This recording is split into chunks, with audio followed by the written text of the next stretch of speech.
அதுக்குள்ளே வாங்க மதிய சாப்பாடு ரெடி. சாப்பாடு பார்த்திங்கன்னா காலையில் வச்சது தான், சூடு ஆறிடுச்சுங்க. சுட சுடுன்னு சொல்ல முடியாது, ஹாட் பாக்ஸ் இருந்தாலும் கொஞ்சம் ஆறிடுச்சு. சிக்கன் பார்த்திங்கன்னா காலையில் சேவல் கொண்டு போய் கோயிலில் எடுத்துகிட்டு வந்தோம். சதை மட்டும் எடுத்து வறுத்தாச்சு தனியாக. பார்த்திங்கன்னா இதுலேயே எலும்பு குழம்பு, சிக்கன் நிறைய எலும்புங்க. இது செமையாக இருக்குது சேவல் டேஸ்ட்டு. கருன்னு சொல்லுவாங்கள்ல, கருஞ்சதை சூப்பராக இருக்குது. எங்களுதே தாங்க.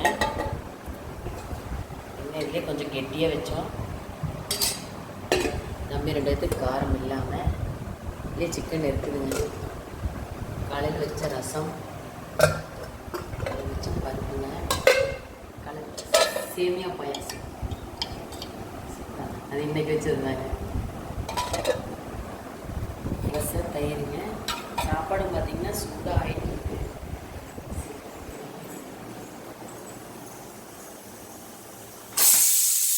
சாப்பாடு ரெடி ஆகிட்டுருக்குங்க. வாங்க சாப்பிட்லாம். பாய்ங்க.